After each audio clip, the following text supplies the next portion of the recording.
The first ever version of the full Leagues Cup just ended with Lionel Messi and InterMiami lifting the trophy after just a brilliant performance by both Messi and Miami the whole way through the competition. And from a glance, it looks like the competition was an overwhelming success. Lionel Messi's debut in MLS went very smoothly, and he created highlight reel goals as expected, and drew a lot of attention to Major League Soccer and to InterMiami. But with the exception of InterMiami and Lionel Messi, was this tournament truly a success? Was the Leagues Cup as an individual tournament set up to have years of flourishing success past this season? That is a question that has a long, winding answer, and a question that a lot of people have been ignoring.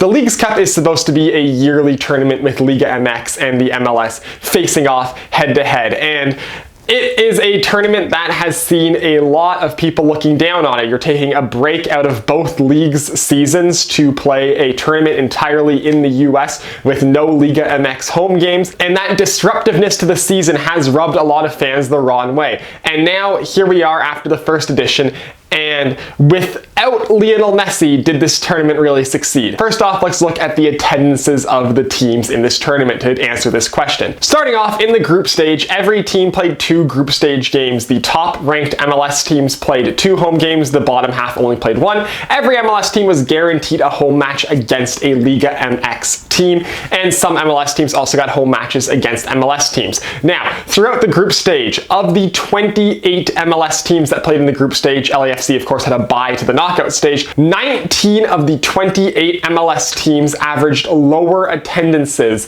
in the group stage of the League Cup than they were so far in the 2023 MLS regular season. Of the 19, 3 had decreases of more than 10,000. Those being FC Dallas, the New England Revolution, and Nashville SC. Now, Dallas and Nashville both raised their average attendances through the knockout stage to end with averages of less than 10,000 below the MLS regular season average, although for Dallas that was only because they had a home game against Messi in the quarterfinals, and for Nashville's because they made a long run and the fans started to show up as they made their run through the tournament. But for the New England Revolution, they ended up with an average attendance of almost 12,000 below their regular season average. Now compare that to the team that had the biggest increase in attendance from regular season to Leagues Cup. It was InterMiami, who had an increase of just 3,652. So league-wide massive drops in attendance for the Leagues Cup, and that continued into the knockout stage, as at the end of the knockout stage,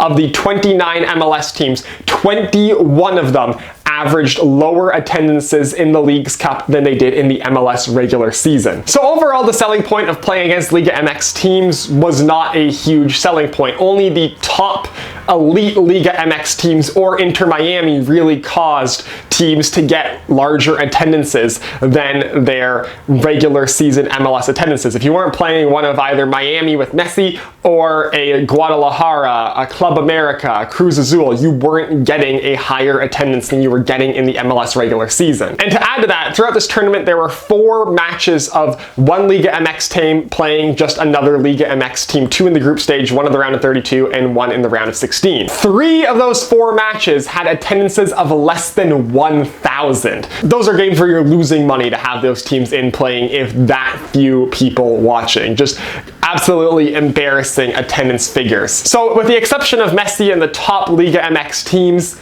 the attendance wasn't great. And also let's look at how Liga MX responded to this tournament, because Liga MX makes up half of this tournament. For this tournament to keep going, Liga MX is going to want it to keep going. Overall, Liga MX was not really happy with this tournament. There was a lot of controversy. Now, first off, we all knew that this was not going to be a fair tournament. Liga MX teams were not going to have a single home game, and it got to the point where even MLS players and staff, notably Carlos Vela and Tata Martino, were criticizing the tournament for not having Liga MX teams play any home games. And there are reports that Liga MX teams want to have home games in future editions of this tournament. However, Don Garber does not seem to want to let that happen. And that just sacrifices the competitive integrity of the tournament, as opposed to the CONCACAF Champions League, where if you win the CONCACAF Champions League, you are the best team in CONCACAF, despite the fact that we all know that the two best leagues in CONCACAF are MLS and Liga MX. No one really is claiming that InterMiami is the best team in CONCACAF because they won this competition. Everyone kind of knows that this tournament is inherently biased towards the MLS teams, so winning it does not grant you this grand honor of being the best team in MLS or Liga MX, because the Liga MX teams are highly handicapped and everyone knows it. And that just decreases the level of prestige in this tournament. But also there are other Liga MX troubles. There was the entirety of Liga MX released a statement that they were unhappy with the state of refereeing, and particularly the state of the VAR in this tournament. And that was something that MLS would have to look into to increase the level of refereeing. And also there was a couple other pieces of drama. The entire Club Leon team was stranded in the Vancouver airport at one time, and they were sleeping in the airport, which is just an embarrassing thing. So overall, for Liga MX teams, this was not a great tournament, and they came out of it understandably kind of upset. So where do we stand now? Well, now we're left with a tournament where next season, when Lionel Messi in MLS, Lionel Messi at InterMiami isn't a new novel thing. When that's gone, when the eyeballs on how is he going to do in the new league aren't really there. Like, obviously there's still gonna be people watching Messi, but not as hawk-like to see how he does in MLS. Is this tournament going to have the same level of success? And I think not. I think it's not set up to have that same level of success. This year, the 2023 Leagues Cup, this was the Messi Cup. This was a Messi's tournament. Without Lionel Messi, this tournament was kind of a disappointment. There was Liga MX teams left unhappy. There was an obvious competitive disparity between the two leagues because of the home field advantage that the MLS teams had, and there was that whole debacle with the refereeing.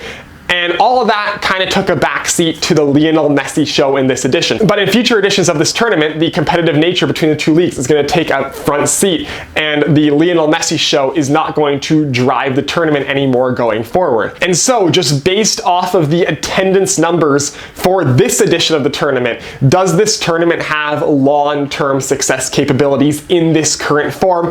And I don't think so, because if you're in a tournament where your MLS teams are averaging less attendance than their average MLS game, why would you keep doing that tournament? Why would you pause the MLS season to play a tournament where you get less attendance? Like, yeah, you get more eyeballs on the Apple TV deal and all that, but you're still a gate-driven league. Why would you pause the season to have less attendance for a couple of games and then restart the season later? It doesn't really make a ton of sense. Obviously, the Leagues Cup is going to continue. Obviously, Liga MX and MLS are going to want to keep moving forward with this partnership. But I do think that, well, because of the whole Messi phenomenon, this tournament looked like a massive success. There are things that are going to be changed moving forward. I think we are going to start to see potential for some Liga MX hosting. I think without Liga MX hosting, this tournament doesn't survive 5 years. Some Liga MX teams getting to host games is definitely going to be a thing that's going to start working its way onto the menu going forward. So don't think that the tournament is going to stay in the format that it currently is in terms of like hosting rights and all that forever going forward, because I think this tournament did show that some things need to change. Like, there were year one hiccups with this tournament. It all just kind of took a backseat to the Messi show,